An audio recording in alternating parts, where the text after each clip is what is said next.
दोस्तों आज हम इस वीडियो में जिस टॉपिक के बारे में बात करेंगे वो इंटरेस्टिंग के साथ साथ काफी नॉलेजेबल होने वाला है। आज मैं इस वीडियो में वैदिक सभ्यता या वैदिक काल के लोगों के बारे में बताने वाला हूँ, जैसे वे क्या करते थे, किस प्रकार के घरों में रहते थे, उस समय ग्रामीण सभ्यता कितनी विकसित थी और उस समय के शासक को क्या कहा जाता था। और हाँ, ये वीडियो कोई इंटरनेट के फैक्ट पर आधारित नहीं है, ये हिस्ट्री के बुक में लिखी बातों पर आधारित है। तो ये आपके लिए बहुत ही ज्यादा हेल्पफुल हो सकता है, इसलिए इस वीडियो को आप पूरा जरूर देखिएगा। वीडियो में आगे बढ़ने से पहले आपको बता दें, अगर आप इस चैनल पर नए हैं तो चैनल को सब्सक्राइब करना मत भूलिएगा। तो आइए जानते हैं वैदिक सभ्यताओं के बारे में। दोस्तों, वैदिक काल का विभाजन दो भागों में हुआ था। पहला ऋग वैदिक काल जो 1500 ईसा पूर्व से 1000 ईसा पूर्व के बीच में, और दूसरा उत्तर वैदिक काल जो 1000 ईसा पूर्व से 600 ईसा पूर्व में किया गया था। मैक्स मूलर के अनुसार इस सभ्यता का मूल निवासी आर्यों को माना जाता है और इसका मूल निवास स्थान मध्य एशिया को माना जाता है। यह एक ग्रामीण सभ्यता थी और यहाँ के लोग मुख्य तौर पर संस्कृत बोलते थे। आर्यों के प्रशासनिक इकाई को आरोही क्रम में इन 5 भागों में बांटा गया था: कुल, ग्राम, विश्व, जन, राष्ट्र। इस सभ्यता में गांव के मुखिया को विस्पति एवं जन के शासक को राजन कहा जाता था। राज्याधिकारियों में पुरोहित एवं सेनानी प्रमुख थे। इस सभ्यता में सूत और रथकार को रत्नी कहा जाता था। इस सभ्यता में राज के दुर्गपति को पूरब और जनता के गतिविधियों को देखने वाला गुप्तचर को अस्पष्ट कहा जाता था। सभा और समिति राजा को सलाह देने वाली संस्था थी। इस सभ्यता में पुरुषों और स्त्रियों को समान अधिकार था।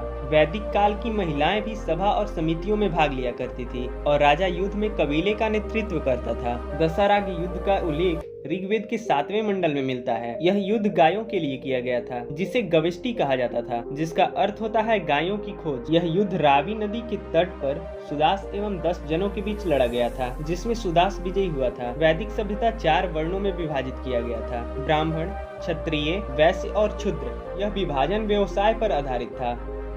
इस सभ्यता काल के अनुसार उपनिषदों की संख्या 108, महापुराणों की संख्या 18 और वेदांग की संख्या 6 है। इस सभ्यता में ऐसा कहा जाता है कि ब्रह्मा के मुंह से ब्राह्मण, उनकी भुजाओं से क्षत्रिय, उनकी जंघा से वैश्य और पैर से क्षुद्र की उत्पत्ति हुई है। आर्यों का समाज पितृ प्रधान था। समाज की सबसे छोटी इकाई परिवार या कुल थी, जिसका मुखिया पिता होता था, जिसे कुलप कहा जाता था। स्त्रियां इस काल में अपने पति के साथ यज्ञ कार्य में भाग लेती थीं। बाल विवाह और पर्दा प्रथा का प्रचलन नहीं था। इस सभ्यता के अनुसार विधवा अपने मरे हुए पति के भाई यानी अपने देवर के साथ विवाह कर सकती थी।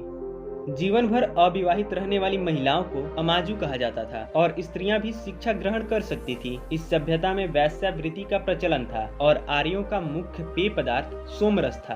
आर्य मुख्यतः 3 प्रकार के वस्त्रों का उपयोग करते थे: वसा, अधिवसा और उष्णी। अंदर पहनने वाले कपड़ों को नीवी कहा जाता था। इस सभ्यता में संगीत, रथ दौड़ और घोड़दौड़ मनोरंजन के प्रमुख साधन थे और अगर कोई गौ हत्या करता था तो उसको मृत्युदंड और गौ को घायल करने वालों को देश निकाली का सजा दिया जाता था। आर्यों के प्रिय पशु घोड़ा एवं सर्वाधिक प्रिय देवता इंद्र थे और इनके द्वारा खोजी गई धातु लोहा था। व्यापार हेतु दूर दूर तक जाने वाले व्यक्ति को पाणी कहा जाता था। अपराधियों को पकड़ने का कार्य करने वाले को उग्र और गोचर भूमि के अधिकारी को बाजपति कहा जाता था।